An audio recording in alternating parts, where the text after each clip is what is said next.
Bonjour à toutes et à tous, bienvenue dans cette nouvelle matinale dédiée cette fois au CO2 biogénique. Quels intérêts pour quel marché? Ce gaz, considéré autrefois comme un simple sous-produit, devient un atout majeur pour la transition bas carbone. En tant que leader européen, la France a une chance unique de valoriser le CO2, notamment via la méthanisation. Alors une émission qui va donc redéfinir les enjeux du marché du CO2 biogénique avec une première partie sur un panorama des flux du CO2 biogénique en France et ensuite une partie sur l'analyse en termes de structuration d'un marché du CO2 biogénique. À tout moment, n'hésitez pas à nous poser bien sûr vos questions en direct. Nous y répondrons à chaque fin de table ronde. On va débuter maintenant avec mes invités. Adrien Chouguiat, bonjour, vous êtes directeur affaires publiques et territoires de France Gaz. Grégory Lanoux, vous êtes directeur général et coordinateur du groupe d'experts du CO2 biogénique de Biogaz Vallée. Merci à tous les deux d'être là ce matin. On va commencer avec vous. Peut-être déjà dresser un petit peu un comparatif entre le CO2 biogénique versus le CO2 fossile. Quels sont les avantages du CO2 biogénique et puis aussi ses vertus? Alors, le CO2 biogénique et le CO2 fossile, c'est chimiquement la même molécule. Simplement, il s'agit d'origines différentes. Pour le CO2 biogénique, l'origine, c'est la biomasse récente. Pour le CO2 fossile, il est issu de ressources donc, qui étaient stockées dans le sous-sol et qui sont déstockées. Le CO2 biogénique, il est finalement issu de la photosynthèse. La plante va respirer le CO2 de l'atmosphère, va le capter et puis va le relarguer quand elle va être dégradée, notamment en méthanisation. Donc on est vraiment sur un cycle court, ce qui lui vaut d'être neutre. En termes de vertu, c'est plutôt pas mal. Et même si on va stocker ce CO2, alors on sera dans des émissions négatives si on le stocke durablement. Le CO2 fossile, lui, il ajoute finalement du carbone neuf à l'atmosphère quand il est libéré. Donc là, on est dans une émission nette. Et il provient principalement de la méthanisation, vous l'avez rappelé Karine, mais il provient aussi de la fermentation alcoolique, tout ce qui est sucrerie, éthanolerie, et puis de la chaudière biomasse potentiellement. Alors, cette matinale, elle intervient pendant, comme un peu le pendant de la séquestration afin d'apporter quoi, une lecture complète en quelque sorte? Absolument. Voilà, on a les deux pendants, les usages, on y reviendra si vous le souhaitez, et puis effectivement la séquestration. Et là, ça donne tout le panel de ce qu'on peut faire avec du CO2 biogénique et du CO2 tout court d'ailleurs. Adrien, il y a aussi un point de vigilance avec cette question de la diversification de la valeur, mais il ne faut pas non plus donner l'impression qu'on a réinventé cette valeur. C'est pas un Graal, hein, en quelque sorte. Oui, tout à fait. Alors, le CO2 biogénique, Grégory l'a rappelé, c'est un coproduit de la méthanisation. En fait, le CO2 biogénique, il est issu donc du biogaz avant qu'il ne soit épuré pour devenir du biométhane. Et donc, à ce titre-là, il constitue une source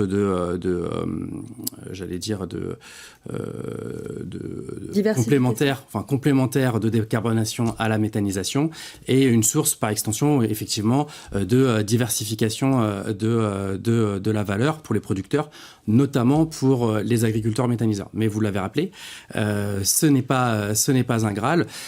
Cette diversification de la valeur, elle ne saurait à elle seule repenser l'ensemble du modèle économique de la méthanisation, parce qu'il y aura tout simplement des investissements induits. Si je prends l'exemple, on va parler des usages, mais des usages vers l'agroalimentaire par exemple, il faudra des investissements pour garantir la qualité alimentaire de ces molécules et donc de ce CO2 biogénique. Donc c'est une opportunité, mais qui nécessite des investissements. On peut sentir un petit peu ou identifier quelques tensions déjà sur ce marché ? Oui, tout à fait. Alors, le marché du CO2 historique, il faut rappeler que c'est un marché de commodité. Et comme tous les marchés de commodité, il est soumis à des aléas. Il est, par définition, dépendant de chaînes de valeur amont, de leurs évolutions et de leur conjoncture. Et à ce titre, le CO2 biogénique peut constituer une source de sécurisation des approvisionnements en molécules. D'un côté, on a des acheteurs qui recherchent de plus en plus de CO2 biogénique pour répondre à leurs enjeux climatiques et à leurs enjeux de décarbonation. Et de l'autre, on a des producteurs qui captent du CO2 biogénique. Alors aujourd'hui, essentiellement, ça a été rappelé, la méthanisation, mais demain, certainement, le monde de l'incinération également. Et l'enjeu, c'est que ces deux parties puissent aussi converger, qu'elles puissent se rencontrer. Et c'est aussi tout l'enjeu aussi des débats qu'on va avoir sur cette matinale pour réfléchir un peu à cette structuration de ce marché. Alors structuration, puis aussi allons vraiment sur les usages des marchés avec, je dirais, des différences entre des marchés matures et d'autres qui le sont un peu moins, c'est ça ? Alors, le CO2 aujourd'hui a déjà des marchés existants qui sont relativement matures en effet. Après, il y a de nouveaux usages qui arrivent. Pour ce qui est existant, on a principalement le marché de l'alimentaire, c'est la carbonatation des boissons, rendre les boissons gazeuses. C'est l'atmosphère contrôlée. Quand on met les aliments sous un film alimentaire, voilà, on les met sous atmosphère contrôlée.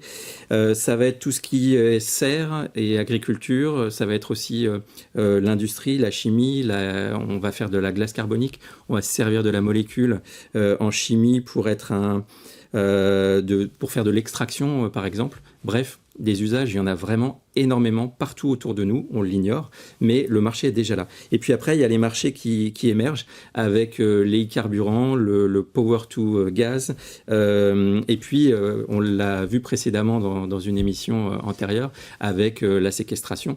Donc tout ça est sur la table, ça existe aujourd'hui avec une partie de CO2 fossile et puis une partie de CO2 biogénique qui est issue, je vous le disais, de la fermentation alcoolique, etc. On a 800 sites de méthanisation en France. Vous l'avez rappelé, on est leader en Europe. Sur les 800 sites de méthanisation qui injectent, on a à peu près une trentaine de sites qui valorisent le CO2 biogénique. Donc on a un potentiel très important avec une augmentation du parc à venir. Le marché en France, c'est à peu près 700 000 tonnes par an.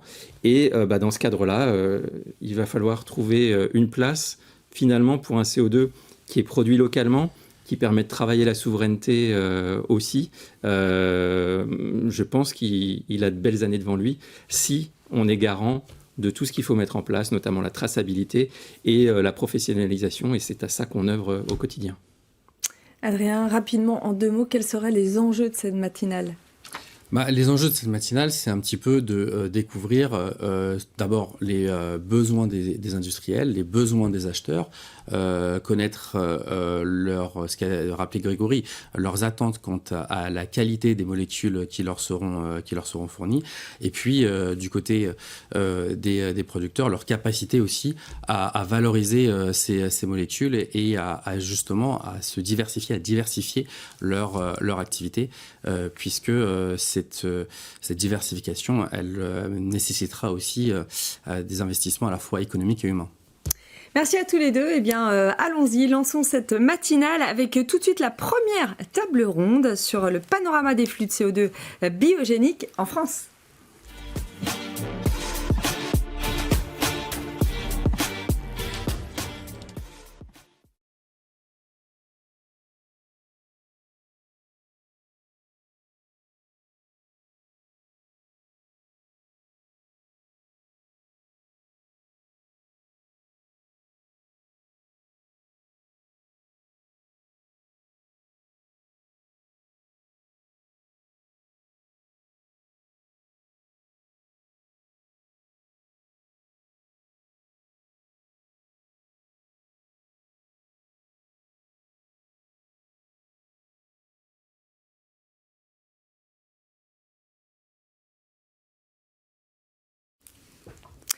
Le panorama qu'on va essayer de dresser avec mes invités. M'ont rejoint en plateau Dorian Issali de l'INRAE Transfer, bonjour. Bonjour.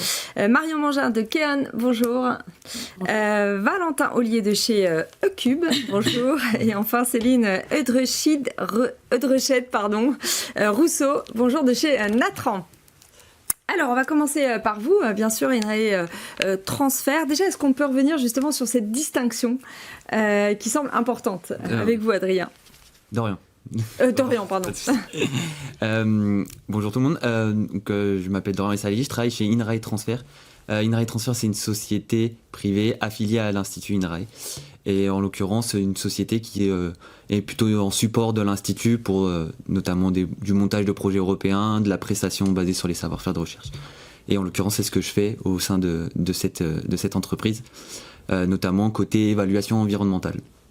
Est-ce qu'on peut revenir justement sur le bureau d'études, en quelque sorte, et ses missions, Dorian? En l'occurrence, comme je l'ai dit, je fais partie d'une équipe qui fait de la prestation de services sur la partie évaluation environnementale. Et en l'occurrence, il s'agit de sourcer nos savoir-faire auprès des unités INRAE et de promouvoir ces savoir-faire auprès d'industriels. En l'occurrence, on fait de l'analyse de cycle de vie plus précisément, sous forme de bureau d'études, classiquement. Voilà. Alors allons sur cette partie études, en tout cas cycle de vie que vous avez analysé. J'ai bien compris que c'était concentré sur l'évaluation environnementale, plus spécifiquement concentré d'ailleurs sur la méthanisation. Est-ce que vous avez peut-être eu des réponses ou en tout cas des recommandations? Alors on a réalisé une étude sur justement la valorisation du CO2 de méthanisation. C'était un besoin de l'ADEME qui, d'un point de vue terrain, avait des remontées de porteurs de projets de ce point de vue-là. En l'occurrence, on a réalisé un peu un panorama de diverses valorisations du CO2 de méthanisation en comparaison à des voies de valorisation, ou en tout cas des usages plutôt actuels du marché, qui ne sont pas forcément biogéniques en l'occurrence.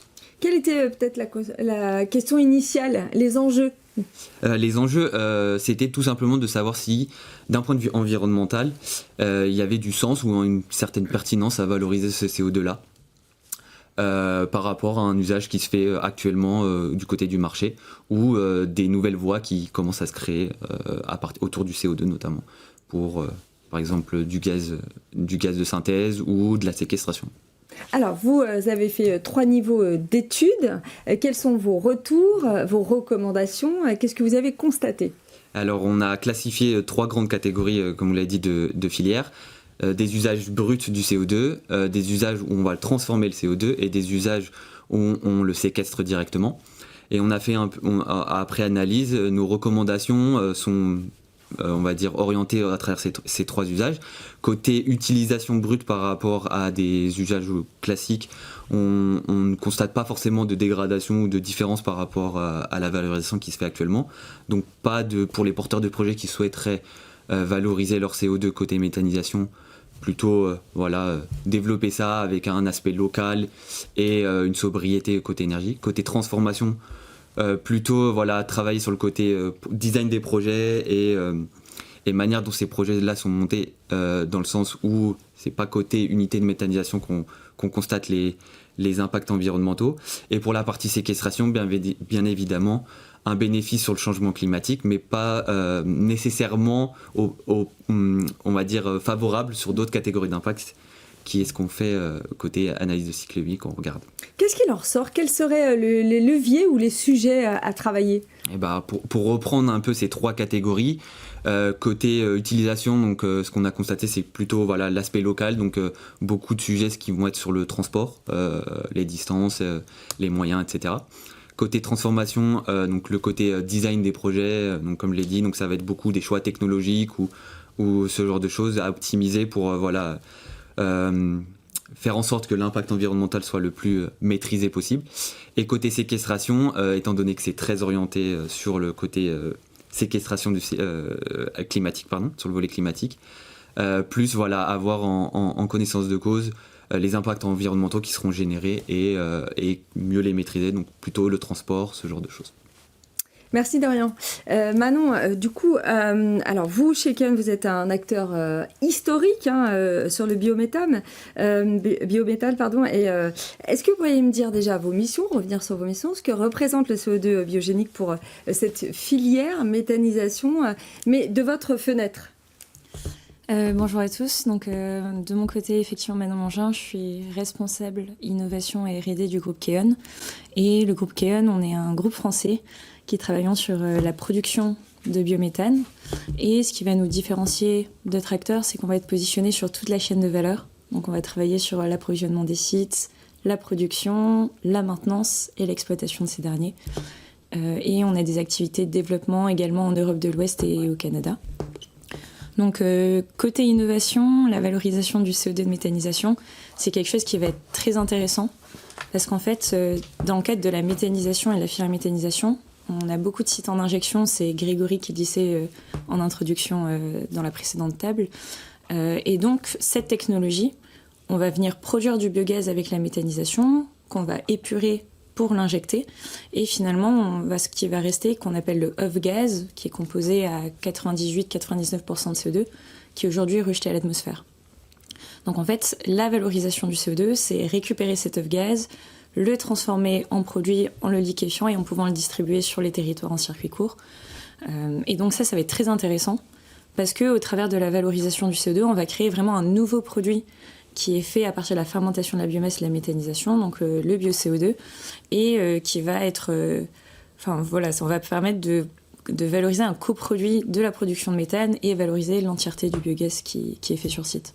Alors revenons sur l'état des lieux des flux aujourd'hui du CO2 en termes de méthanisation, que ce soit en France ou en Europe. Quelle dynamique pour quelle filière demain ? Alors la dynamique sur la valorisation du CO2 de méthanisation, il faut savoir que la filière elle est très jeune, c'est-à-dire que pour rappel le premier site de méthanisation qu'on a pu avoir en France c'était 2020, donc c'était il y a à peine 6 ans et donc depuis 2020 la filière a beaucoup grandi, on en a beaucoup entendu parler, mais il ne faut pas oublier que c'est une filière jeune et ce qui est intéressant c'est qu'on voit qu'on a eu la même tendance à l'échelle de l'Union européenne. Il y a une étude très intéressante qui a été faite par l'EBA l'année dernière, l'Association européenne du biogaz, et qui recense l'ensemble des projets de valorisation de CO2 en Europe. Et en fait, on se rend compte qu'on a la même tendance, que les premiers sites sont apparus autour de 2020 et qu'en l'espace de 6 ans, on a une multiplication par 5-6 du nombre de sites qui existent, du nombre de projets. Donc c'est une croissance qui est assez énorme en peu de temps. Et aujourd'hui, on recense à peu près une petite centaine de projets à l'échelle de l'Europe sur la captation et la valorisation du CO2. Alors c'est très récent et en même temps c'est très prometteur. Est-ce qu'il y a des croisements aussi peut-être à faire ? Des croisements au niveau des usages de la production, c'est ça ? Ouais. Alors oui, effectivement, c'est une filière qui est très prometteuse et ça se voit au travers de la croissance. C'est à la fois le croisement d'enjeux environnementaux, et ça Dorian l'a rappelé, en faisant du CO2 biogénique, on va produire un CO2 qui est local sur les territoires par rapport à des usines historiques qui sont peu réparties sur le maillon français. Pour rappel, on a à peu près 8 usines de production, à peu près entre 8 et 10 usines de production historiques de CO2 d'autres filières que la méthanisation en France. Ils sont surtout répartis dans le nord, est de la France et dans le sud. Donc faire du CO2 de méthanisation, c'est au croisement d'enjeux environnementaux, réduction de la quantité transportée. On est aussi au croisement d'enjeux de résilience agroalimentaire, où finalement on va permettre de compléter les productions actuelles pour pouvoir répondre aux besoins des territoires, qui peuvent être des industries locales, alimentaires. Ça peut être aussi demain pour des e-fuels CCS. Et donc voilà peut-être des enjeux d'industrie d'avenir aussi, où on a un marché actuel que disait Grégory à 700 000 tonnes. Et demain, je crois qu'on va en parler par la suite, des futures productions qui vont arriver. Donc beaucoup d'enjeux autour de cette filière et sa croissance. Et les enjeux, alors, pour un groupe comme Keon, aujourd'hui, quels sont-ils et qu'est-ce que vous voyez émerger ? Alors, pour les enjeux de Keon, en tant que groupe qui va s'investir dans le développement de méthaniseurs, on a un fort intérêt au développement de la valorisation du CO2, comme je pense beaucoup de méthaniseurs en France. On est une filière qui a envie d'améliorer notre production de biogaz, donc diminuer l'impact environnemental de nos unités, mais aussi pouvoir mieux valoriser le biogaz qu'on produit. Pour nous, c'est un très fort enjeu. Donc je pense qu'on a une grosse envie côté filière biométhane. Après, effectivement, il y a des enjeux par rapport au développement de cette filière. On sent qu'il y a des enjeux commerciaux. Donc réussir à pouvoir trouver et mettre en connexion les producteurs de biométhane et de bio-CO2 avec des clients. Il y a aussi des enjeux techniques. On est sur les premières unités, comme on se disait, de production industrielle de CO2 à partir de méthanisation. Donc savoir comment exploiter ces unités, quel matériel utiliser, pour les fournisseurs de process, apprendre à dimensionner à cette échelle. Et pour finir, des enjeux de qualité qui sont très forts. Donc il y a beaucoup de groupes de travail qui travaillent sur le sujet aujourd'hui. On a par exemple le GECO dont Keon fait partie, qui essaye de travailler, de mettre en commun les connaissances de la filière pour pouvoir mieux transmettre sur ces sujets. Et donc des enjeux de qualité, pourquoi ? Parce qu'on va venir desservir une multitude d'usages qui vont aller depuis l'industriel, qui demande de certains types exactement de qualité, de concentration moléculaire du CO2 qu'on produit, jusqu'à par exemple notamment des usages alimentaires. Et si demain la filière méthanisation veut pouvoir adresser ces usages, il faut faire des démarches qualité, il faut professionnaliser la filière, et ça va être indispensable de faire toutes ces démarches et de donner des certificats pour ces débouchés, afin qu'on puisse pouvoir les desservir. Valentin Ollier, on va parler de votre cabinet qui est spécialisé énergie transport, décarbonation sur les sujets justement de CO2. Vous accompagnez les industriels sur tous les éléments de la chaîne de valeur. Est-ce qu'on peut revenir sur votre mission ? Oui, tout à fait. Donc EQ, c'est un cabinet de conseil en stratégie. On accompagne donc l'ensemble des acteurs à la fois de la chaîne de valeur de l'énergie, mais également tous les industriels qui pourraient s'intéresser à ces différents sujets. Et donc notamment sur les sujets de CO2, donc ça fait un certain temps que le cabinet s'y intéresse. On a pu travailler avec le club CO2 sur réfléchir un petit peu autour de quels sont les gisements en termes de CO2, quels sont les futurs débouchés et comment du coup on va pouvoir faire rencontrer cette offre et cette demande en mettant en place tous les maillons de la chaîne logistique intermédiaire. Et donc après, c'est des sujets qu'on a approfondis dans d'autres études, plus récemment dans le territoire du Grand Ouest, pour les grands infrastructeurs de réseau. Alors, on va parler justement de ce marché. Aujourd'hui, comment évolue-t-il, le marché du CO2 biogénique ? Comment vous voyez justement l'avenir ? Quelles sont aussi les attentes ou les demandes de ces entrepreneurs que vous accompagnez ? Ouais. Pour moi, le marché du CO2, il faut le voir sous deux angles. Il y a le marché actuel, avec les usages aujourd'hui qui sont matures, c'est-à-dire que, comme on en parle depuis le début, mais ça va être des usages pour l'industrie agroalimentaire, donc par exemple pour une activité de serriste, pour augmenter son rendement. On va l'utiliser aussi, ce CO2, dans l'industrie de la sidérurgie, dans la métallurgie, éventuellement encore dans l'industrie agroalimentaire pour tout ce qui va être packaging, boissons gazeuses. Donc ça, c'est des usages qui représentent donc à peu près 700 000 tonnes de CO2 chaque année consommées.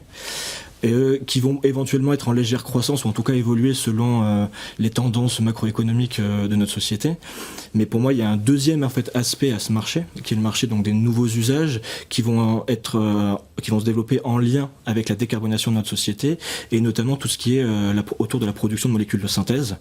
Et là, c'est complètement un changement de paradigme parce qu'on va passer donc de 700 000 tonnes à peut-être plusieurs millions, voire même dizaines de millions de tonnes de CO2 qui pourraient être consommées à moyen long terme, donc c'est-à-dire à horizon 2040.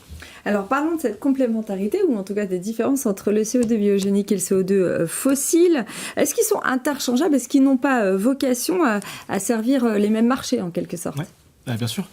Aujourd'hui, donc, il faut savoir qu'on va consommer essentiellement du CO2 fossile pour les usages actuels.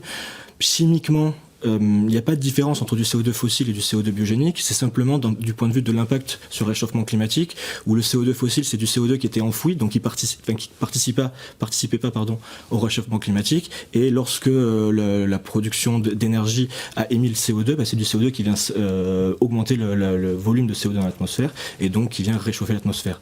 Inversement, le CO2 biogénique, c'est du circuit court, et donc on a comme ça vient pas participer au réchauffement, et c'est pour ça qu'on va petit à petit transiter vers une consommation de CO2 fossile, vers une consommation de CO2 biogénique.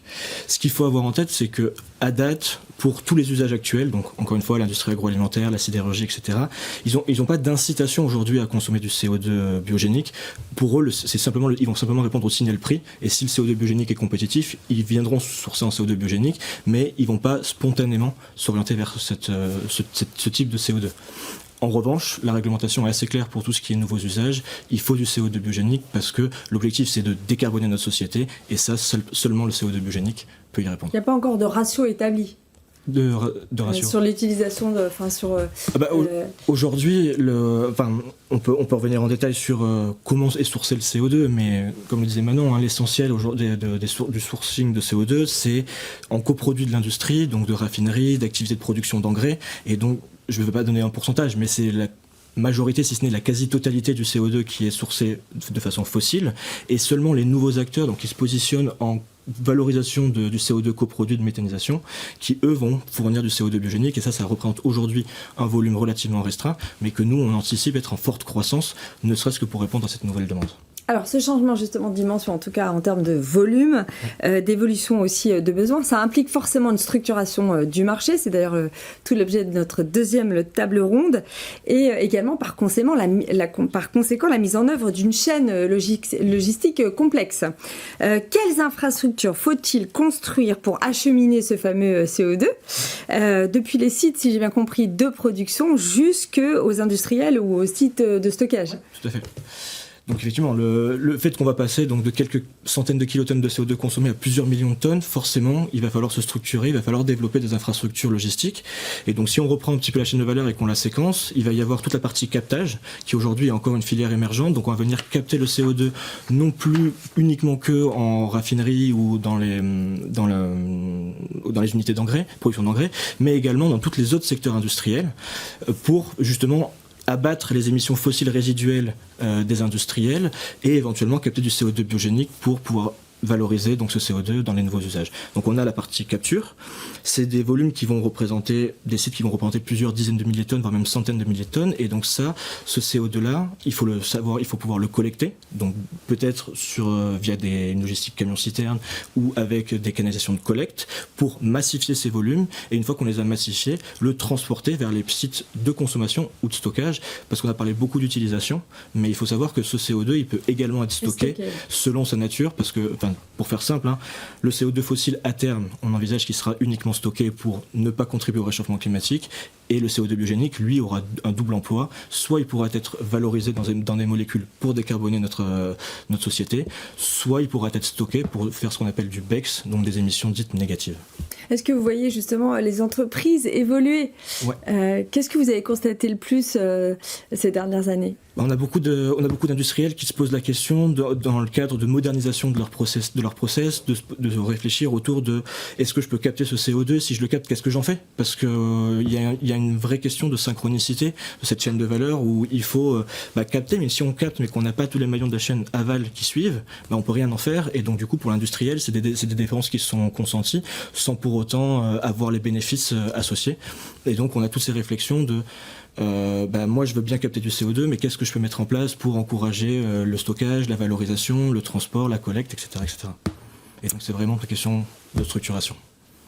Céline Drechet-Rousseau, est-ce qu'on peut revenir déjà sur le groupe Natran, bien sûr votre histoire et puis vos missions, et ensuite on va parler de cet angle, ce prisme un petit peu plus large que la molécule elle-même du CO2 biogénique.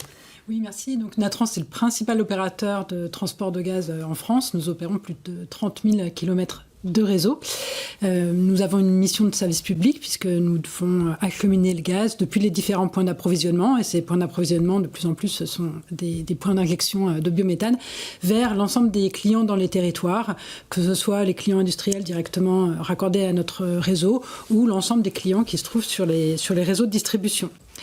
Et donc nous accompagnons également la transition énergétique puisque nous raccordons les sites de biométhane, et nous renforçons également notre réseau pour accompagner le raccordement de ces sites sur les réseaux de distribution. Et puis nous préparons les infrastructures de demain de transport, d'hydrogène et de CO2. Et on aura l'occasion d'y revenir. Alors justement, vous souhaitiez qu'on fasse un point un petit peu plus large que la molécule CO2 biogénique elle-même. On va parler de cette vue d'ensemble, beaucoup plus étendue, car il est impossible, en quelque sorte, de dissocier le potentiel du biogénique du potentiel global, c'est ça ? Mais globalement, c'est surtout que, je crois qu'on l'a dit, sur la partie du bio-CO2, le marché est en train d'augmenter. Il va pouvoir passer de, je crois qu'on disait, 700 000 tonnes à plusieurs plusieurs dizaines de millions de tonnes. Mais finalement, ce qu'on a aussi évoqué, c'est le fait que de toute façon, il y a un sujet d'émission de CO2 non biogénique. Et nous, notre conviction, c'est qu'il faut regarder ce marché dans son ensemble et regarder quelles sont les solutions de collecte, de transport de ce CO2. À ce titre-là, côté Natran, on mène ce qu'on pourrait qualifier d'enquête. Ce sont des appels à manifestation d'intérêt. On en a mené dans le Grand Ouest, on en a mené autour de Dunkerque. La dernière qu'on a menée, c'était fin 2025 sur toute la moitié nord de la France. Ça couvrait 4 régions, les Hauts-de-France, l'Île-de-France, la Normandie et les Grands Est. Et effectivement, ce qu'on cherche à faire via ces enquêtes, c'est d'identifier quels sont les émetteurs de CO2 ou de bio-CO2, quels sont les utilisateurs de CO2 fossile ou de bio-CO2 et de quel volume ils parlent. Et donc la dernière enquête, elle est marquante puisqu'elle nous a permis d'identifier un volume total de 16,7 millions de tonnes de CO2. C'est plus d'un quart des émissions de CO2 de l'industrie manufacturière française. Et ce qui est aussi frappant, c'est qu'on a eu 200 répondants sur l'ensemble de la chaîne de valeur du CO2. C'est-à-dire qu'on a eu plus de 90 industries. Alors ça peut être des sites industriels qui cherchent à capter leur CO2, mais ce sont aussi des exploitants d'incinérateurs, des exploitants de chaufferie biomasse. Et on a également une centaine de sites de méthanisation, ce qui rejoint ce qu'on disait tout à l'heure sur le bio-CO2. Et ces enquêtes-là, elles nous confortent sur le fait qu'on est en train de changer d'échelle et qu'il y a un sujet de logistique du bio-CO2, mais plus largement du CO2, et que dans ce changement d'échelle, dans cette logistique, il y a un rôle pour une infrastructure de transport. Nous, là-dedans, notre proposition de valeur, c'est une infrastructure de transport qui est accessible à tous, aux différents émetteurs, aux différents utilisateurs, pour faire du stockage géologique permanent également, et que cette infrastructure accessible à tous, elle puisse être mutualisée entre ces différents utilisateurs, parce que sur un plan économique, il ne serait pas pertinent de construire une canalisation de CO2 fossile d'un côté, une canalisation de CO2 biogénique de l'autre. Donc on a intérêt à mutualiser, à réfléchir aux écosystèmes territoriaux et puis effectivement à comment on transporte le CO2 entre les différents émetteurs et utilisateurs. Et puis il y a ce duo du CO2 et à la fois du biométhane avec cette double vertu en quelque sorte. On a beaucoup de volume apparemment, donc il y a un besoin crucial d'infrastructures. Effectivement, et alors donc je rebondis sur ce qu'on disait tout à l'heure, que le bio-CO2 c'est quelque part un co-bénéfice du biométhane. On l'a déjà dit, quand on par la méthanisation on produit du biogaz et qu'on l'épure, d'un côté on produit du biométhane qui est directement injectable dans les réseaux de gaz, et de l'autre on a ce bio-CO2. Si je reviens un instant sur notre dernier appel à manifestation d'intérêt, je vous disais, c'est 100 sites de méthanisation qui ont répondu. Ils ont répondu pour un volume de 6 millions de tonnes de CO2 par an. C'est plus d'un tiers des volumes sur lesquels on a eu ces réponses, et ça nous montre bien qu'on a cet enjeu de collecte. Et ce qu'il faut également, je pense, avoir en tête, c'est que, alors certes, les méthaniseurs, on l'a dit en introduction, aujourd'hui c'est 800 méthaniseurs, ce sont des sites qui sont répartis sur tout le territoire et qui sont relativement diffus. Par contre, la caractéristique du bio-CO2 qui est produit, c'est qu'il est très pur. Par rapport à ce qui peut être produit ailleurs, il est très pur. Et donc, les coûts de traitement de ce bio-CO2, ils sont relativement limités, ce qui fait que la mobilisation de ce bio-CO2, elle peut s'avérer compétitive par rapport à des plus gros sites, mais qui auront un CO2 beaucoup moins concentré. Donc voilà, il y a cette question de structuration territoriale, d'inscription dans les territoires et de réflexion sur les modalités de collecte à poser dans le cadre de ce marché qui grossit du bio-CO2. Donc votre rôle à vous, c'est justement de connecter les acteurs sur cette question de collecte et de connexion. Alors, sur le marché actuel, il y a aussi une conviction en termes de massification. Vous êtes d'ailleurs un acteur qui scrutez le marché. Qu'est-ce que vous constatez ? Oui, mais donc c'est ce qu'on disait tout à l'heure, c'est que finalement, quand on regarde les répondants qu'on peut avoir à nos appels à manifestation d'intérêt, historiquement, on a eu beaucoup de répondants qui étaient des gros industriels qui avaient une production fatale de CO2 et souvent de CO2 fossile et qui se posaient la question de comment faire pour capter et pour trouver un exutoire pour ce CO2. Et là, effectivement, dans les appels plus récents, on constate une hausse du sujet du bio-CO2. Donc voilà, c'est ça qui nous paraît particulièrement notable et où on pense qu'il faut avoir une réflexion commune sur les solutions de collecte. Est-ce que ce sera de la collecte par canalisation, est-ce que ce sera de la collecte par camion pour emmener jusqu'à une infrastructure mutualisée qui peut pas à elle seule aller chercher le moindre petit mètre cube de CO2. Donc il y a une rationalisation, il y a une réflexion à avoir entre cette production diffuse et puis cette infrastructure mutualisée qu'on projette. Alors ces appels à manifestation d'intérêt, sorte d'enquête en quelque sorte, est-ce que vous avez tiré d'autres enseignements et surtout quels sont les freins à lever ? Oui, alors effectivement, donc le principal enseignement qu'on en a, c'est que dans un marché qui va fortement grossir, il y a vraiment besoin de penser l'infrastructure et de penser l'infrastructure en pensant à la fois CO2 fossile et CO2 biogénique. Et penser cette infrastructure, ça veut dire structurer des hubs territoriaux, identifier quelles sont les capacités de mutualisation, du captage, du transport, du stockage pour massifier ça suffisamment pour que ça devienne économique. Et ensuite, déployer ces infrastructures ouvertes, non discriminatoires, où on puisse mutualiser l'infrastructure entre les émetteurs et les utilisateurs. Alors vous l'avez compris, nous, on est persuadé que on peut mutualiser les volumes de CO2 fossile et de CO2 biogénique, dont une partie pourrait être stockée de façon permanente. Donc ça veut dire qu'on est agnostique sur la nature du CO2. Par contre, ça veut dire que c'est quand même très important de tracer le bio-CO2, d'être en capacité de suivre le bio-CO2 au milieu du reste du CO2 et que donc dans les freins à lever, il y aura absolument la nécessité d'avoir des mécanismes de certification de bio-CO2 pour savoir quand est-ce qu'on a affaire à du bio-CO2. Et puis, sans doute aussi des mécanismes incitatifs au développement de ce bio-CO2 pour que, typiquement, sur les méthaniseurs, il puisse y avoir une incitation croissante à le capter et à le mettre à profit. Puis, in fine, comme dans toutes les filières, le besoin d'avoir un cadre réglementaire qui soit posé et qui soit suffisamment stable pour favoriser les investissements qui sont lourds dans ces filières-là. Alors, on va prendre les questions de nos téléspectateurs. La toute première vient de Mohamed Abdallah et vous répondez, qui veut répondre.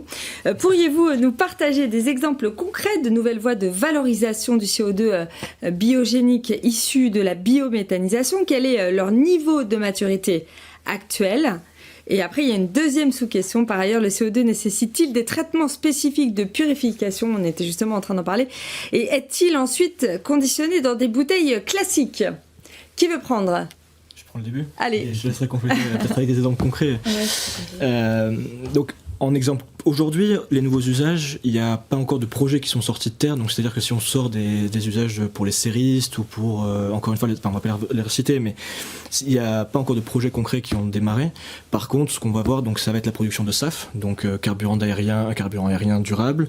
Il peut y avoir du stockage de CO2 dans des roches, donc dans le bâtiment. On peut venir stocker comme ça du CO2. En termes de nouveaux usages, on va pouvoir parler aussi de la chimie, qui va pouvoir s'intéresser à cette molécule pour produire des nouvelles molécules de synthèse en tant que briques de base et qui vont comme ça participer à la décarbonation de leurs intrants. Mais ça, c'est quand même des sujets qui vont nécessiter des gros volumes de CO2. C'est des projets qui vont collecter peut-être plusieurs dizaines, voire même de l'ordre de la centaine de kilotonnes de CO2. Et donc, il va quand même falloir agréger un certain nombre d'unités de production de méthanisation pour pouvoir répondre à cette demande. Deuxième partie. Oui, peut-être je peux compléter sur la partie conditionnement. Donc là, on parle pour rappel des usages du CO2 où on va venir le transporter et le livrer à des clients externes, que ce soit pour la filière historique comme pour les nouveaux usages. Ce qu'il faut savoir, c'est que c'est pas des conditionnements en bouteille classique comme on peut s'imaginer une petite bouteille de gaz. En fait, ce qu'on va faire avec le CO2, c'est que pour pouvoir à la fois le purifier mais aussi le transporter, on va venir le liquéfier. Donc liquéfier le CO2, qu'est-ce que c'est ? C'est le monter en pression à 20 bars et diminuer à autour de moins 20 degrés Celsius. Et là, c'est un gaz qui va passer sous forme liquide cryogénique. Et donc, qu'est-ce que ça veut dire liquide cryogénique ? C'est comme l'azote liquide, c'est des enveloppes c'est des grosses citernes de transport double pot à vide qui vont permettre de livrer de grandes quantités de CO2 auprès des industriels. Donc ça, globalement, toutes les usines de production de CO2, ce qu'il faut se dire, que ce soit les filières de biométhanisation, les filières historiques de production, usines d'engrais, etc., ça va se faire de cette manière. Et quand on va livrer le CO2 à ses clients, ça va être sous cette forme cryogénique. Maintenant, on peut se dire, est-ce qu'il y a d'autres modes de valorisation du CO2 biogénique, par exemple sur les sites de méthanisation ? C'est des filières qui se développent aussi, il faut le savoir. Il y a des programmes de recherche qui sont faits aujourd'hui pour essayer de trouver de nouvelles façons de valoriser ce CO2 qu'on émet aujourd'hui sur le site sans avoir besoin de le liquéfier, en le transformant sur un produit in situ. Et donc là, je vous invite à suivre les programmes de recherche autour de la méthanation in situ. Donc par exemple, il y a un programme qui s'appelle Méthane qui travaille sur le sujet. Il y a d'autres programmes. Donc ça, c'est pour transformer le CO2 en méthane de synthèse et pouvoir aussi l'injecter dans les réseaux. Mais il faut savoir qu'il y a d'autres programmes de recherche pour le transformer sur site en ammoniac, en méthanol, en d'autres molécules d'intérêt. Savoir que le CO2, on entend parler pour le changement climatique, mais la molécule en elle-même elle peut servir de molécule plateforme pour beaucoup de transformations. Donc voilà, dans les nouveaux usages, il y a aussi ces usages-là et ces transformations-là sur site qui se travaillent. Alors, une autre question, c'est celle de Raphaël Bonin. Parmi les solutions pour stocker le CO2 sur les sites de méthanisation avant sa réutilisation, compression, cryogénisation, quelle part de l'une ou de l'autre solution et quelle solution pour quel usage ? Isabelle, peut-être ? Alors moi je pense que ça s'adresse plutôt à Manon et ça rejoint beaucoup la question précédente sur le stockage sur site. En tout cas la part. Mais peut-être en tout cas nous ce qu'on constate côté Keon en ayant plusieurs méthaniseurs et en ayant vu plusieurs modèles, aujourd'hui à ma connaissance on a vu uniquement des stockages cryogéniques sur site. Donc c'est des stockages comme on disait où on fait passer le CO2 sous forme liquide. Et pourquoi ça et pas en compression ? C'est des questions de concentration de la matière où en fait pour rappel un méthaniseur ça va 100 Nm3, c'est à peu près 1000 tonnes de CO2 qui est émise et donc pour pouvoir stocker cette production là il y a besoin de le faire passer plutôt sous forme cryogénique. Maintenant peut-être que demain on parlera de compression sur site demain, peut-être avec les canalisations pour l'injection il y a peut-être ces perspectives là. Mais à date, en termes de stockage, on est vraiment sous format à 100% cryogénique, à ma connaissance. Mais je pense si on veut élargir le débat sur le stockage non plus sur site, mais typiquement le stockage permanent. Le stockage permanent, ça existe typiquement sur d'anciens champs pétrolifères, typiquement en mer du Nord. Et à ce moment-là, globalement, une fois que le CO2 est livré à l'un des ports, ça peut être typiquement Dunkerque, ça pourrait être Saint-Nazaire, il peut être transporté soit via des canalisations existantes, soit par barge, par bateau vers ces lieux de stockage permanent. Il y a aussi des études qui sont en cours pour identifier les capacités de stockage souverain en France de ces CO2, si on veut le capter durablement, soit pour abattre nos émissions de CO2, soit comme le disait Valentin tout à l'heure, pour faire des émissions négatives quand on stocke du bio-CO2. Une question de Thomas Blosville. Est-ce que des travaux sont en cours sur la traçabilité du bio-CO2 Lesquels, menés par qui et où en est-on ? C'est un sujet natrant du coup. Oui. Alors, donc nous on ne pilote pas ces travaux, mais on les regarde. Effectivement, dans les travaux qui ont été menés, il y a des travaux qui ont été menés au niveau européen par Airgar, qui a regardé les capacités effectivement de traçabilité. Ce qu'on peut se dire globalement, c'est que c'est quand même pas très sorcier a priori de faire de la traçabilité. On fait de la traçabilité depuis très longtemps, que ce soit de l'électricité renouvelable ou des gaz renouvelables, que ce soit par des garanties d'origine ou des certificats. Donc c'est des mécanismes qui sont relativement bien connus, et généralement on trouve des opérateurs de registres de certification. Donc ce qui est utile effectivement, c'est que les travaux d'Ergar qui ont été menés au niveau européen, qui a commencé à dessiner un cadre, ils puissent aboutir, et que nous, nationalement, on puisse s'en saisir pour les décliner à l'échelle française. Alors, une question rapidement sur cette question du CO2 coproduit de l'épuration posée par Claudio Buzzella. On parle justement de ce volume qui va être de plus en plus important et que l'export ne pourra pas tout absorber, avec des voisins européens qui vont suivre la même trajectoire et qui feront face également au même surplus. Concrètement, qu'est-ce qu'on va faire de tout ce CO2 liquide ou gazeux ? Qui prend ? Je pense qu'il faut avoir en tête qu'effectivement, aujourd'hui, on a déjà plusieurs dizaines de térawattheures de biogaz qui sont biométhane qui sont produits en France. Donc ça veut dire à peu près un gisement d'ordre de grandeur de 1 million de tonnes de CO2 qui pourrait être valorisé aujourd'hui et qu'on relâche dans l'atmosphère sans en faire quoi que ce soit. Et donc, tout simplement, selon comment vont se développer les usages ou le besoin de stockage de ce CO2 biogénique, on ira capter et valoriser, on ira capter ce dont on a besoin, et le reste sera relâché dans l'atmosphère, parce qu'aujourd'hui, comme il est dit biogénique, il ne contribue pas au réchauffement climatique, et donc ça ne pose pas de problème. Et donc l'enjeu, il est plutôt sur la dichotomie entre le CO2 fossile des industriels, le CO2 biogénique issu de la production de gaz vert, lequel est le plus compétitif en coût complet, donc à la fois à la capture, au transport et à l'utilisation ou au stockage, pour minimiser les coûts de la décarbonation. Voilà. Dernière question de Damien Kossik concernant le mélange des origines du CO2 fossile et biogénique dans le projet conduite mutualisée du CO2 dans le nord du pays. Cela ne pose-t-il pas un problème pour certifier le caractère biogénique du CO2 utilisé par une filière qui serait déjà soumise à réglementation? Qui veut répondre? Moi, je peux prendre, mais effectivement ça rejoint ce qu'on disait tout à l'heure sur la nécessité d'une traçabilité, c'est-à-dire qu'il faut qu'on puisse mesurer chez l'émetteur la quantité de CO2 qu'il émet, et puis qu'on puisse qualifier par des mécanismes de certification ce CO2 qu'il émet par le ton de CO2 biogénique.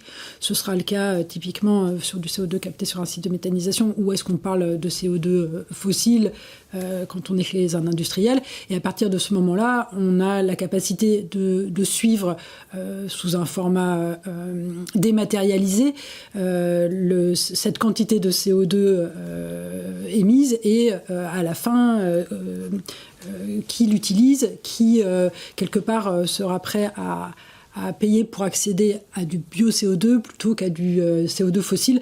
Encore une fois, c'est des mécanismes qu'on connaît déjà très bien sur l'énergie, dans les flux énergétiques, qu'ils soient électriques ou gaziers, où on mélange déjà des origines fossiles et renouvelables, et où on sait faire la part des choses. Merci à tous les quatre d'avoir été avec nous pour cette première partie pour dresser le panorama des flux du CO2 biogénique. On va maintenant passer à la seconde table ronde et on va parler justement structuration du marché. Merci. Merci.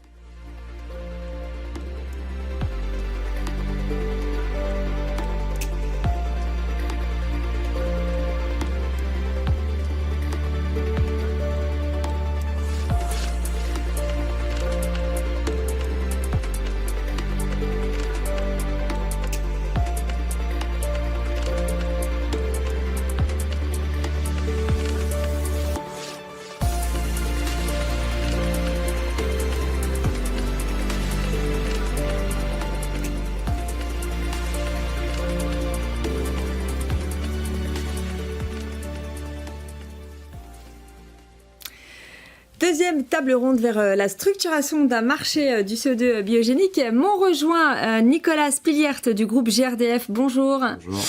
Coordinateur national développement CCUS. Georges Minard de chez Capco. Bonjour. Bonjour. Et enfin Thomas Langlois de chez Carbo Service, industriel et utilisateur. On va commencer avec vous, Nicolas, peut-être déjà revenir sur les missions du groupe GRDF et pourquoi le CO2 biogénique est un sujet d'intérêt. D'accord.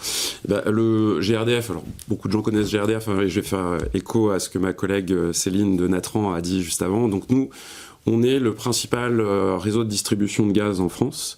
Notre mission, finalement, elle est assez simple, c'est d'acheminer le gaz vers les consommateurs finaux, qu'ils soient résidentiels, industriels, tertiaires. Et nous avons également aussi un ancrage fort dans la logique de transition énergétique. Et cette transition énergétique, elle passe chez nous par le développement du gaz vert, donc en particulier le biométhane issu de méthanisation. On joue un rôle assez fort puisqu'on raccorde finalement une grande partie des méthaniseurs en France sur le réseau pour pouvoir les intégrer dans l'ensemble du paysage énergétique et finalement avoir une structuration de filières territoriales de gaz vert. Donc GRDF est vraiment au cœur du développement de la filière, il faut le savoir. On parlait de 800, alors je vais vous donner le chiffre exact, c'est 830 méthaniseurs en avril 2026 qui injectent en France, dont à peu près 700 sur le réseau GRDF. Donc chez GRDF, le biométhane, c'est vraiment quelque chose de très ancré. Ce qui est intéressant à voir, on a parlé des 700 000 tonnes consommées en France. Aujourd'hui, ces 830 méthaniseurs, ils produisent entre 1,5 et 2 millions de tonnes de CO2 biogénique. Donc on a quand même des volumes déjà assez conséquents. Et donc c'est vraiment cette filière méthanisation, elle fait partie intrinsèque du développement de ce marché du CO2 renouvelable. Alors, est-ce qu'il y a un problème actuel pour développer ce fameux CO2 biogénique issu de la méthanisation ? Alors, ça serait pas drôle si on n'avait pas. Donc on va dire qu'il y a plusieurs freins, à la fois économiques, logistiques, réglementaires. Comme le rappelait Grégory tout à l'heure en début de panel, il y a une trentaine de projets aujourd'hui qui fonctionnent. Donc 30 versus, j'ai dit 830 méthaniseurs, donc ça fait relativement peu. Et ces projets aujourd'hui, c'est des projets qui vont produire grosso modo entre 2000 tonnes et 8000 tonnes de CO2 par an sous forme liquéfiée. Donc c'est bien. Mais on se rend compte qu'il y a quand même un effet d'échelle. La plupart des méthaniseurs en France, ils sont sur des volumes qui sont plus faibles. On va dire plutôt aux alentours de 1000-1500 tonnes. Donc on a cette vraie problématique d'arriver à trouver comment arriver à valoriser ce CO2. Parce que comme il est valorisé sous forme liquéfiée, aujourd'hui un liquéfacteur, c'est entre 1 million et 4 millions d'euros à investir. Donc c'est des investissements qui sont relativement importants et il va falloir pouvoir arriver à les assumer. Donc ça c'est pour le côté économique. Il y a des freins réglementaires qui sont en place. Alors on en a déjà cité quelques-uns sur la table ronde précédente. Moi ce que je retiens c'est vraiment la caractéristique biogénique de ce CO2, elle est encore pas totalement prise en compte. Et donc aujourd'hui, finalement, elle ne donne pas un avantage à ce bio-CO2 par rapport à du CO2 fossile. Donc on a vraiment ces éléments-là qui sont pour l'instant des freins au développement de la filière. Alors, on va parler maintenant de la dispersion. Vous avez dit le nombre impressionnant. La dispersion des méthaniseurs sur le territoire et donc aussi des sources de CO2. Comment est-ce qu'on pallie ce frein ? Aujourd'hui, comme je le disais, et comme ça a été dit dans le panel précédent, on est vraiment sous forme liquéfiée. Donc, grosso modo, on installe un liquéfacteur sur chaque méthaniseur avec les risques économiques que ça peut ajouter. Donc, finalement, il y a d'autres modèles qui sont en train d'être regardés, étudiés, tout en tenant compte de la qualité du CO2 qui doit être produit in fine. Et par exemple, finalement, la mutualisation d'installation. Ça peut être la mutualisation, finalement, d'un liquéfacteur en amenant le CO2 biogénique de chaque méthaniseur par canalisation, ou alors amener directement du CO2 sous forme gazeuse entre un méthaniseur et un consommateur final. Et donc là, on est encore au début, parce que finalement, les référentiels technico-réglementaires pour arriver à faire ce genre de choses sont encore en discussion. Donc il y a le club biogaz de la T2E qui a été mandaté par la Direction générale de la prévention des risques pour mettre en place justement ce référentiel et ce guide technico-réglementaire sur les canalisations de bio-CO2. Donc ça avance, ça va permettre à la filière de potentiellement mieux se structurer et d'arriver à capter plus de volume sur les différents méthaniseurs du territoire. Alors, on voit bien qu'il y a des choses qui commencent à émerger en quelque sorte. Comment est-ce qu'on aide à structurer cette filière ? Moi, je pense qu'il faut avant tout accompagner les porteurs de projets. Les porteurs de projets qui sont finalement ceux qui sont au début de la chaîne. Et donc, il va y avoir un guide de valorisation du CO2 biogénique de méthanisation qui va sortir d'ici l'été. Alors, on croise les doigts, d'ici l'été. Ça vous fera une petite lecture pour les vacances. Donc, c'est une mise à jour finalement d'un guide qui était déjà sorti en 2023. Mais comme je vous l'ai dit, aujourd'hui, on a une trentaine de projets. En 2023, on n'en avait pas beaucoup. Donc, l'idée vraiment de ce guide, c'est d'être pratico-pratique, de faire des retours d'expérience. Et il va s'axer sur 2 principales composantes. Un guide étape par étape pour un porteur de projet. De la définition des volumes qu'il peut avoir sur site, de la typologie d'intrants qui vont dans le méthaniseur, de la qualité de son CO2, jusqu'à la contractualisation finale avec un consommateur ou avec un opérateur gazier. Donc vraiment, on a tout ce cheminement étape par étape avec des go-no-go où le porteur de projet va pouvoir se poser les bonnes questions. Et des bonnes questions, il y en a beaucoup. Parce que je crois que dans le guide, il y a à peu près une dizaine d'étapes à suivre. C'est quand même des projets qui peuvent durer un certain temps, hein, de la définition du besoin jusqu'à la finalisation. On peut être sur 1 an, 2 ans, ça va voire plus, ça va dépendre en fait de la complexité. Donc il y a cette partie-là, et il y a aussi une partie qui est beaucoup plus générale, où les porteurs de projets, mais également tous les autres acteurs du secteur, vont pouvoir aller prendre des informations sur les usages, sur les logiques de qualité, sur l'alimentarité. On en parlait dans les précédentes tables rondes, la qualité, le grade alimentaire est très important pour les usages actuels. Donc tout ça, on va l'avoir.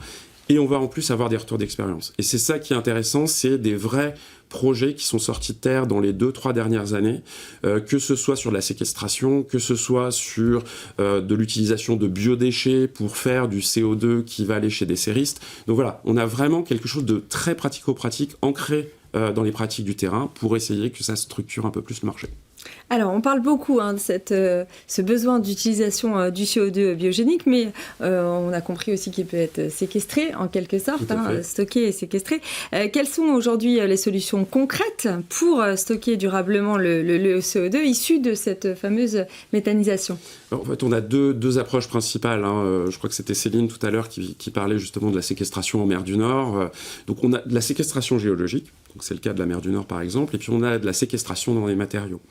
L'année dernière, GRDF a lancé un appel à projet justement qui ciblait vraiment le CO2, le bio-CO2 issu de méthanisation, justement à visée de séquestration. Et donc aujourd'hui, on a 5 lauréats qui travaillent, on va dire, sur à la fois de l'approche technique, de la logistique justement autour de la chaîne, mais également tout l'aspect réglementaire et certification, puisque en fait ce CO2 biogénique, quand il va être séquestré, il va enlever du CO2 de l'atmosphère. Donc il va pouvoir générer des crédits carbone positifs.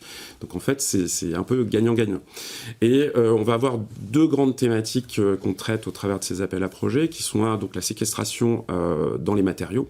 On peut séquestrer dans des bétons recyclés, dans ce qu'on appelle les e-plastiques, donc les plastiques du futur, on va dire, tels l'éthylène.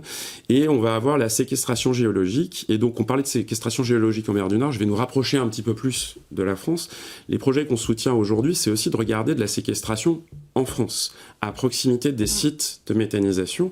Et donc, l'idée, en fait, de tous ces projets, c'est pas d'aller séquestrer lointain, c'est d'aller séquestrer et de créer des filières territoriales en France qui vont lier à la fois les méthaniseurs du territoire et des logiques industrielles aussi dans les territoires. Donc vraiment lancer des filières à l'échelle française territoriale.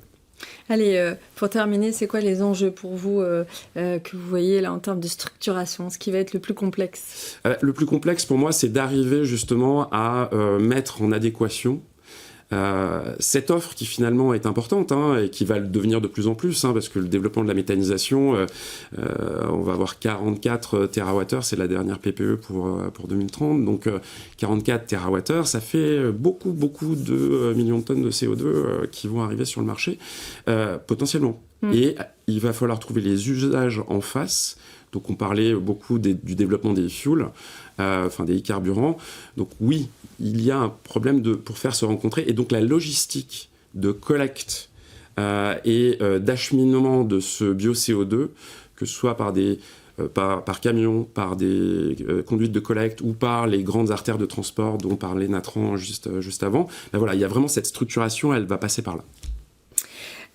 Georges Minard, est-ce qu'on peut revenir déjà sur votre groupe, Capco, votre positionnement et puis votre stratégie aussi d'intervention? Oui, tout à fait. Alors, Capco, concrètement, c'est le collectif de méthaniseurs producteurs de CO2 biogénique. On essaie à notre modeste hauteur depuis peu de répondre à des problématiques de marché, on va dire structurantes sur le marché existant actuel, et puis se projeter sur ces nouveaux usages qui viendraient demain. Cette SAS finalement qu'on a constituée autour d'un collectif, elle a été construite pour faire ce que les acteurs historiques du marché ne pouvaient pas faire seuls, agréger la production de CO2 biogénique de nos unités de méthanisation agricole et la mettre au service des industriels consommateurs de CO2. C'est vraiment ça l'initiative au départ. Et puis concrètement, notre réseau aujourd'hui compte à peu près 23 méthaniseurs agricoles répartis sur l'ensemble du territoire français. Ils produisent du biométhane injecté sur les réseaux de gaz que l'on connaît, et en parallèle ils pourraient capturer ce CO2 biogénique issu de l'épuration du biogaz qui était jusqu'ici ventilé. Et donc Capco, au travers de son réseau et de ses partenaires, vérifie la conformité, gère la logistique, essaie de structurer la commercialisation. Concrètement, notre capacité active atteindra en capacité de production à peu près 50 000 tonnes d'ici la fin de l'année sur l'ensemble du territoire et de notre réseau d'unités de méthanisation, avec un objectif à l'horizon 2029-2031 d'atteindre les 77 000-80 000 tonnes de capacité de production. Cette production active, elle est commercialisé à hauteur de 90%, activement, et le solde constitue, on va dire, notre réserve de flexibilité qui peut répondre aux pics de consommation de la demande ou intégrer de nouveaux clients qui ont envie d'intégrer ces nouvelles solutions. Alors, on va revenir maintenant sur votre modèle d'agrégation. Qui fait quoi en quelque sorte dans la chaîne? Le modèle, il repose très simplement sur un contrat tripartite. Le producteur, l'unité de méthanisation, Capco, l'agrégateur, le garant, et puis le consommateur ou les consommateurs industriels qui consomment de ce CO2. Chacun a un rôle précis qu'on définit assez simplement. Du côté production, chaque site adhérent va mettre en place, acquérir une unité de liquéfaction dont on parlait tout à l'heure, qui est quand même un projet assez important. Capco va l'accompagner dans la définition du cahier des charges, cette capacité à répondre à un marché existant qui a des attentes de qualité assez importantes. Et puis Capco, de son côté, va non seulement accompagner le méthaniseur, mais structurer l'organisation logistique, mutualiser des moyens, des forces commerciales, des forces logistiques pour transporter tout ça, et puis apporter cette garantie que le consommateur a besoin d'un CO2 disponible qui sécurise son approvisionnement face à des pénuries qu'on a pu avoir ces dernières années. Et ce que ce modèle souhaite apporter aux acheteurs, et là on rentrera un peu dans le rôle du consommateur de CO2, c'est une chose rare sur le marché. On prône en tout cas d'essayer de poser la visibilité à ces consommateurs sur un prix fixe plutôt annualisé, sans surcharge exceptionnelle, avec des volumes qui sont en conséquence garantis pour pallier à ce manque de disponibilité et cette demande, et apporter une solution avec multi-sources, avec un réseau déjà constitué. Quels sont les freins, Georges, que vous rencontrez pour structurer ce marché? Alors, je dirais qu'il y en a trois, des freins structurels, et c'est bien de les nommer dans ce genre d'initiative de table ronde collectivement pour réfléchir ensemble, et ça permet aussi de poser les choses. Le premier, je dirais, c'est ce que vous qualifiez un peu tout à l'heure, c'est la méconnaissance du CO2 biogénique.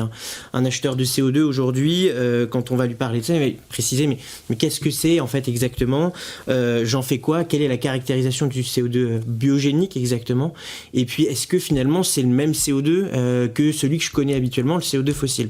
La réponse, quand on regarde physico-chimiquement, elle est oui, c'est le même, mais la solution, la démarche et la façon de l'agréger est différente. Donc ça, c'est vraiment pour le premier. Le deuxième frein, c'est plutôt un statu quo, c'est-à-dire un statu quo où on a déjà une source de CO2 fossile qui était existante, donc premièrement rassurante puisqu'elle existe depuis déjà plusieurs années et elle était disponible avec un système et un écosystème, je dirais, bien rodé et qui rassure le client malgré le fait qu'il soit confronté, notamment ces dernières années, à des pénuries d'approvisionnement qui le mettent en risque de façon structurelle sur son activité et donc il se retrouve parfois à l'arrêt sans moyens.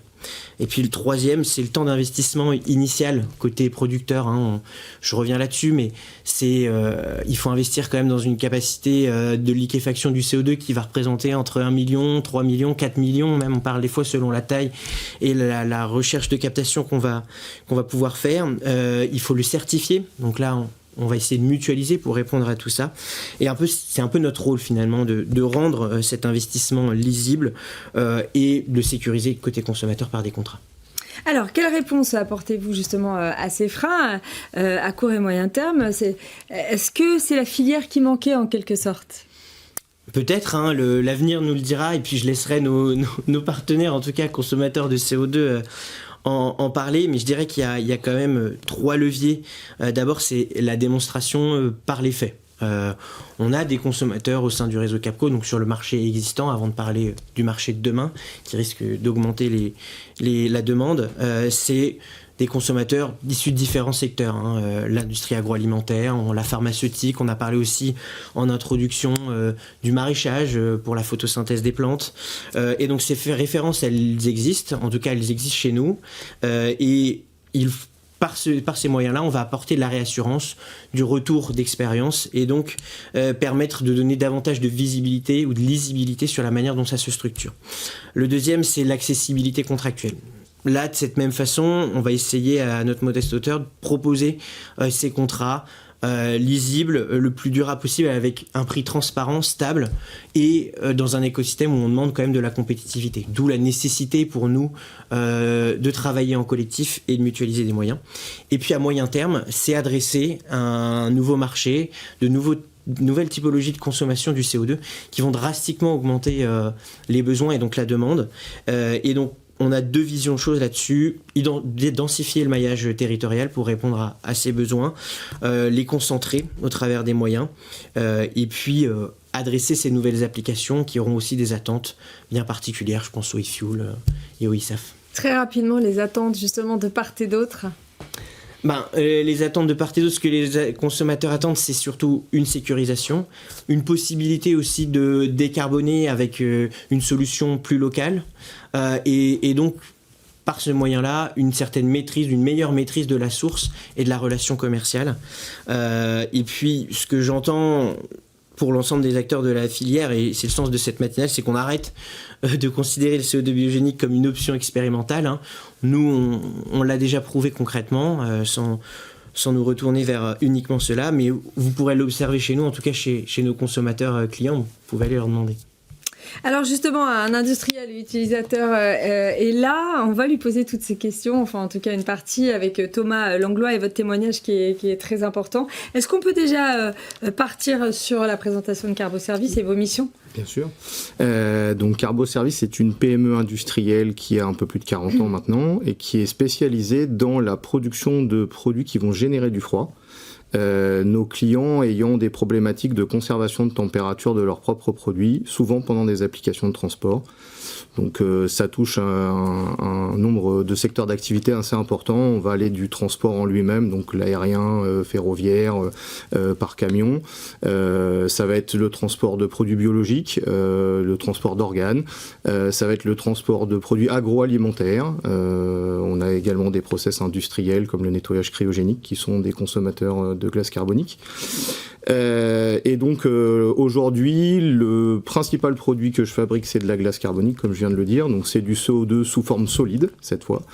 Et pour produire du CO2 sous forme solide, si j'ai pas de matière première à transformer, à savoir du CO2, je ne peux pas travailler. Et donc on est sur des secteurs d'activité qui sont extrêmement en tension, puisqu'on va travailler avec des grands laboratoires pharmaceutiques, avec des laboratoires de recherche médicale, donc sur lesquels il ne peut pas y avoir d'interruption de la fourniture, avec des gros industriels où c'est pareil, s'il n'y a pas de livraison de glace carbonique, c'est des marchandises qui finissent à la benne. Et donc c'est vraiment pour moi une matière première critique, et c'est ce qui m'a conduit à m'intéresser il y a une dizaine d'années à une diversification des sources, et notamment au CO2 biogénique. Alors pourquoi le CO2 biogénique plus que le CO2 traditionnel? Est-ce que c'est cet aspect développement durable? Est-ce qu'on est plutôt sur des problématiques de disponibilité? Alors initialement c'était vraiment le côté développement durable. Maintenant on observe depuis une dizaine d'années une très forte dégradation du marché du CO2 fossile et de sa disponibilité. Donc on a régulièrement 1 à 2 pénuries par an. On est d'ailleurs actuellement en période de tension. Et ce qui était au départ une démarche axée sur le développement durable devient vraiment le cœur du métier, à savoir fiabiliser nos approvisionnements pour pouvoir fiabiliser la fourniture de nos clients. Et c'est en ça que le CO2 de méthanisation a l'avantage de travailler, un méthaniseur ça tourne 7 jours sur 7, 24 heures sur 24, indépendamment des conflits au Moyen-Orient ou en Ukraine. On a en plus un schéma vertueux puisqu'on est sur du CO2 de proximité. Donc on réduit l'impact du transport et toutes les problématiques logistiques qu'il pourrait y avoir autour. Donc aujourd'hui, je dirais c'est à la fois les deux, l'aspect développement durable et l'aspect économique, en tout cas sur la partie pérennité de l'approvisionnement. Alors, on vient de le voir en termes de structuration, il y a déjà pas mal de choses. En tout cas, c'est un bon début. Allons maintenant sur les freins, qui peuvent être ce fameux coût de production. Pourquoi il faut mutualiser aussi avec les coûts logistiques, c'est ça? Oui, alors je dirais un des gros désavantages du CO2 biogénique par rapport au CO2 fossile, c'est sa taille. C'est-à-dire qu'une usine fossile, l'ordre de grandeur, c'est 100 000 tonnes de production par an, quand un méthaniseur, ça va être 3 000 tonnes. Donc on a forcément des coûts d'investissement, des coûts annexes comme la logistique qui vont pas être du tout amortis sur les mêmes volumes. Et ça a un impact direct sur le prix, d'où l'intérêt de structurer un réseau sur le CO2 de méthanisation qui va mettre en commun les moyens logistiques, les moyens d'analyse, et du coup permettre d'avoir des prix qui soient compétitifs par rapport à ce que peut proposer la filière du CO2 fossile. Alors, cette structuration du réseau, ça passe aussi peut-être par un maillage territorial pour donner accès au plus grand nombre, en quelque sorte. Oui, alors c'est vrai que c'est à la fois un accès au plus grand nombre, c'est aussi une pérennité de l'approvisionnement, c'est-à-dire que quand vous avez un méthaniseur qui est en arrêt technique, s'il y a un maillage, il y a son voisin, méthaniseur voisin qui peut prendre le relais, d'où vraiment l'intérêt d'un maillage de proximité.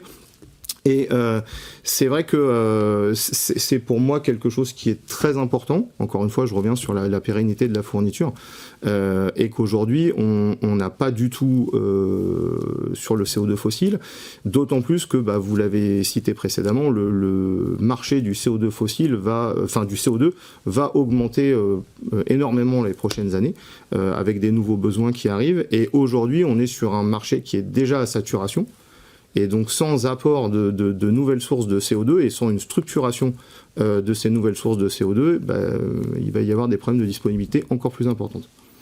Alors, on n'a pas parlé aussi de tout ce qui est tarif. Est-ce qu'il y a un travail à faire là-dessus ? Alors là, je vais parler en tant qu'acheteur, il y a toujours un travail à faire. Non, c'est vrai que...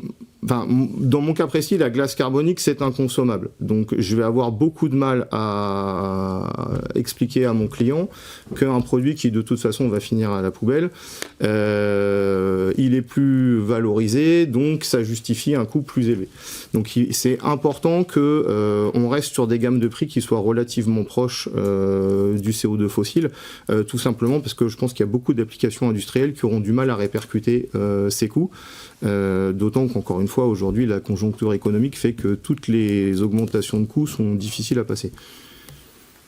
On va parler aussi de l'aspect réglementaire, en quelque sorte. Est-ce qu'il est plus reconnu par les institutions de manière générale ? Alors ça, je pense que c'est un vrai sujet aussi, à plusieurs niveaux. Alors là, je vais vous parler de mon niveau industriel. Aujourd'hui, il n'y a aucune différence entre utiliser du CO2 biogénique et du CO2 fossile. Dans le cadre de la réalisation de mon bilan carbone, par exemple, ça n'entre à aucun moment en considération. Ce qui pour moi est une stupidité, puisqu'on n'est pas du tout sur le même type de CO2.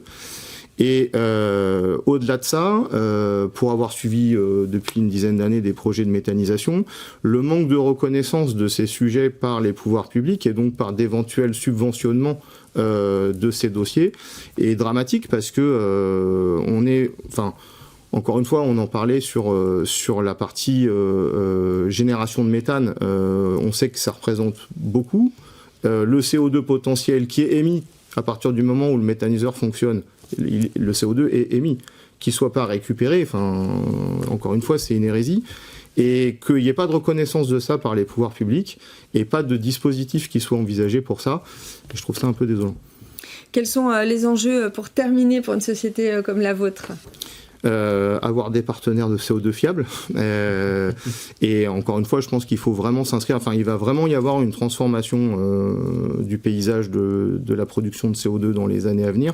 Et je pense qu'il faut vraiment s'y intéresser maintenant, parce que c'est maintenant que les choses se mettent en place. Et prendre le virage dès maintenant, en quelque sorte. Merci à tous les trois d'avoir été avec moi. On va passer maintenant aux questions qui, je le vois, sont nombreuses, qui arrivent au fur et à mesure. Comme tout à l'heure, vous me dites qui veut prendre la question. François Chéron, comment va se développer la logistique avec la multiplication des petits sites de production, création de pipes, transport, avions ? Qui prend ? Je vais prendre. Donc la logistique, c'est un peu le nerf de la guerre, hein. Il faut le dire. Comme on en parlait tout à l'heure, plus les sites sont petits, plus finalement l'investissement est important par rapport au volume émis. Donc demain, est-ce qu'on va avoir un seul type de logistique ? Non. Il va falloir vraiment réfléchir à l'échelle de chaque projet, chaque territoire pour trouver la bonne composante logistique adaptée au projet. Donc il pourra y avoir des territoires où finalement la logistique camion sur des gros sites de production finalement qui font peut-être 5000, 6000, 8000 tonnes fera totalement du sens. Sur des endroits où des méthaniseurs sont relativement près les uns des autres, des logiques de collecte par pipe qui vont pouvoir justement concentrer les flux en un point. On va aussi avoir des logiques, et c'est ce que disait Céline de Natran un peu plus tôt, des logiques de grosses artères. Donc finalement, aller, quand on n'est pas très loin d'une grosse artère, que ce soit celle dont elle parlait dans le nord ou dans l'ouest, mais il y en a d'autres aussi du côté de la région rhodanienne, dans le sud-ouest, il y a des réflexions. Donc dès qu'on sera à proximité de ces grandes infrastructures, pourquoi pas ? Donc en fait, il ne va pas y avoir une seule solution, on va être sur du multimodal. L'idée vraiment, c'est d'arriver à trouver la solution la plus économique et la plus abordable pour amener un CO2, et je reviens là-dessus, à la bonne qualité. Parce que on en parlait côté consommateur, c'est vraiment ça. Il y a une logique, il n'y a pas une seule qualité du CO2. Chaque secteur d'activité a besoin de sa qualité, de ses référentiels, de ses normes, et donc ça va être de travailler pour que la logistique puisse répondre aux besoins des clients en termes de qualité et de volume et d'approvisionnement. Alors une question un petit peu plus large de Antoine Trieux. Où se situe la France versus ses voisins européens en termes de développement de la filière de capture du carbone, et quel pays en Europe est en pointe, ou quels sont les pays en pointe? Il y en a plusieurs. Qui prend? Je vois tout le monde. Allez, Georges. Allez. Répondre. Non, je pense que la France a bénéficié pendant longtemps d'un moyen structurant du CO2 fossile qui répondait à une offre existante depuis plusieurs années pour répondre à plusieurs besoins. Donc c'est sûr qu'on a un léger retard par rapport à nos pays européens, mais qu'il y avait peut-être aussi d'autres enjeux, c'est-à-dire de sécurisation de leur volume. Et donc le CO2 biogénique faisait déjà un appel du pied dans d'autres pays. Je prends l'Angleterre, qui est un peu le cas concret qu'on prend assez souvent dans des tables rondes ou au travers d'études. La France, toutefois, a bénéficié de ce retour-là, mais a une déclinaison structurante sur la disponibilité du CO2 fossile. Et donc le CO2 biogénique émerge avec des caractéristiques et des contraintes qui sont différentes, plutôt franco-françaises, et auxquelles il faut pouvoir répondre. Et donc le marché s'est structuré différemment et donc se structure plus lentement aujourd'hui. Donc les pays rapidement à citer qui... Je dirais Angleterre, Allemagne, qui ont aussi une reconnaissance du CO2 biogénique au travers de ça. Est-ce que les politiques aussi dans ces pays-là sont peut-être un peu plus concernés? On parlait de politique justement tout à l'heure. Il peut y avoir des politiques incitatives. Après, il faut regarder au détail parce que certains bénéficient aussi d'un ensemble réglementaire dans la valorisation du biométhane, par exemple. Donc on est vraiment sur du cas par cas dans chaque pays. Je dirais pas qu'il y ait une avance, mais on voit qu'il y a en tout cas des bénéfices structurants sur des pays comme l'Angleterre qui ont déjà avancé parce qu'ils avaient besoin de sécuriser leurs appros dans ces pays-là. Finalement, comme on pouvait le dire depuis le départ, finalement, cette filière de CO2 biogénique, elle est intrinsèquement liée à la filière de développement des gaz verts. Et donc, comme le disait Georges, finalement, quand on regarde l'Angleterre a des méthaniseurs de plus grande taille. L'Allemagne aussi, les Pays-Bas aussi. Donc automatiquement, même sans incitation politique, l'incitation économique, elle était là. Et ils ont aussi créé des chaînes logistiques relativement courtes pour être autonomes sur leur territoire. Donc on en revient toujours à cette logique de dire chaîne d'approvisionnement, besoin client et volume à apporter. Et d'où le fait que la France, qui est un peu en retard, je suis d'accord, mais a le potentiel le plus important, puisqu'aujourd'hui, il n'y a pas plus on est le pays avec le plus de production de biométhane, et en plus, on a la pyrogasification, la gasification hydrothermale, donc de nouvelles technologies de production de gaz vert qui peuvent arriver. Je dirais qu'il y a surtout, en point final, il y a aussi des initiatives, on a vraiment ce potentiel et des initiatives collectives qui vont permettre de répondre aussi aux acteurs existants sur un enjeu économique et aussi de développement durable. On va maintenant prendre la question de Chaud Le Boutellier qui parle du scénario NZE de l'AIE qui prévoit justement bientôt une augmentation de CO2 capturé chaque année à l'horizon de 2050 pour atteindre cette fameuse neutralité carbone. Les capacités de stockage géologiques identifiées sont-elles suffisantes pour accueillir ces volumes ? Si on retire bien sûr la partie utilisation. Sinon, quelle est la capacité opérationnelle actuelle de captage et de stockage du CO2 dans le monde ? C'est une bonne question. C'est assez complet. J'avoue que j'ai pas les chiffres en tête.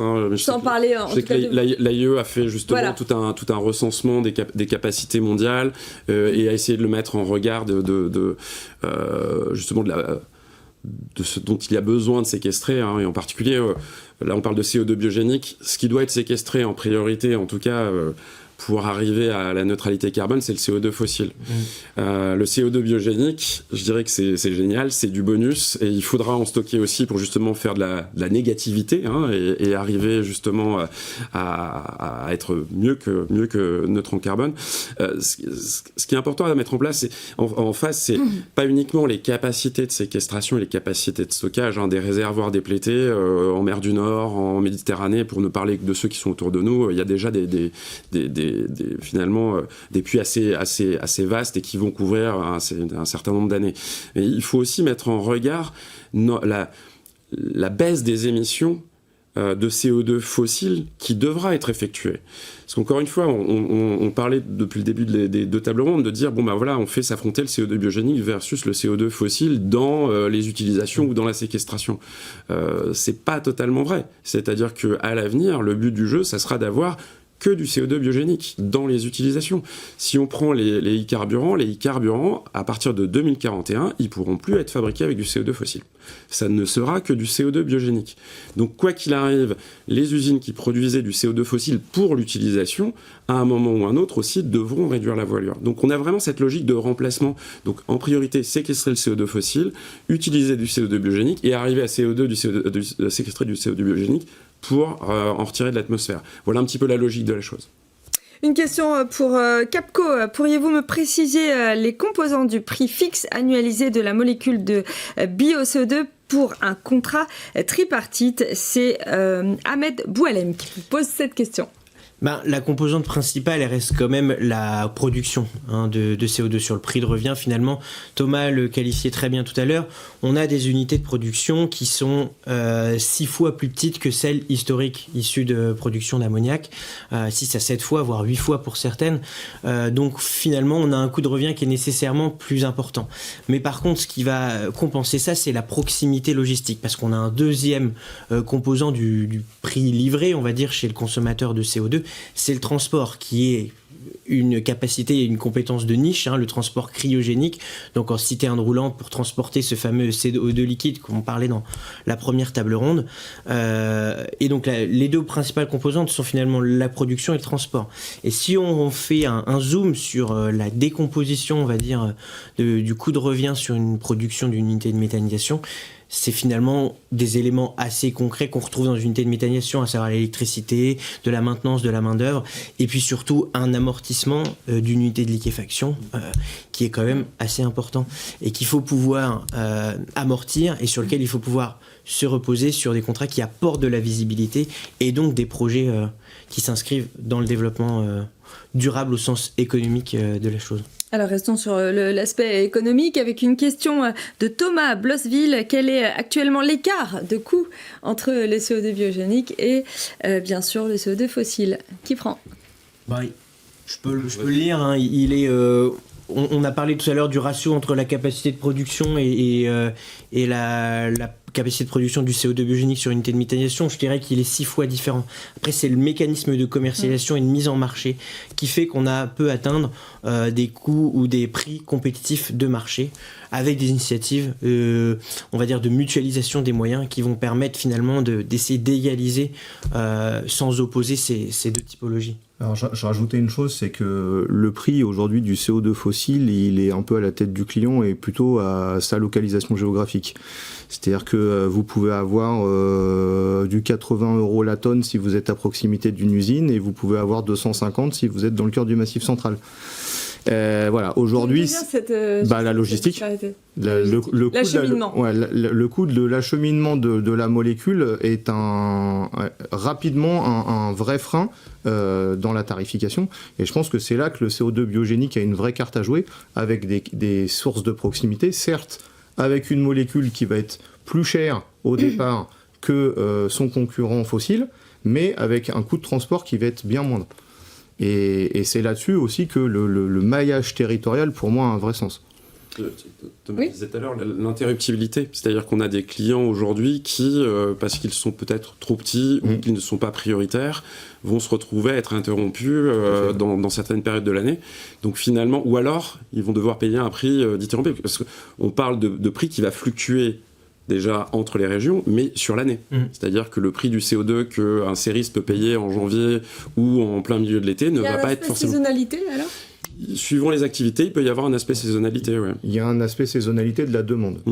Du coup, boissons gazeuses en été. Voilà. Les séristes aussi pendant la période justement où la pousse est la plus forte, donc printemps-été. Donc voilà, il y a une vraie saisonnalité. Agroalimentaire aussi, j'imagine, pour garder les éléments sous vide. Oui, Georges, vous vouliez intervenir ? Tout à fait. Enfin, la saisonnalité, elle est là. Après, il y a quand même une consommation structurante qui est là. On parlait des 500 000 tonnes. Je dirais quand même que le ratio des 50% est largement dépassé sur une consommation continue.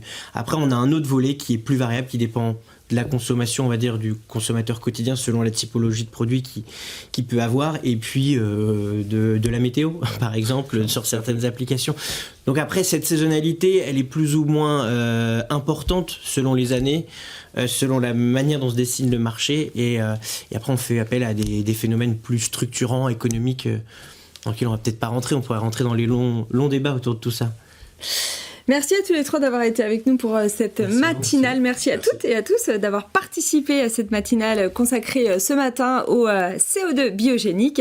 Sachez que le replay sera disponible dans quelques instants et nous vous invitons bien sûr également, vous les participants, à vous inscrire à la newsletter, la Gazette de France Gaz, et puis poursuivre bien sûr toute l'actualité de France Gaz.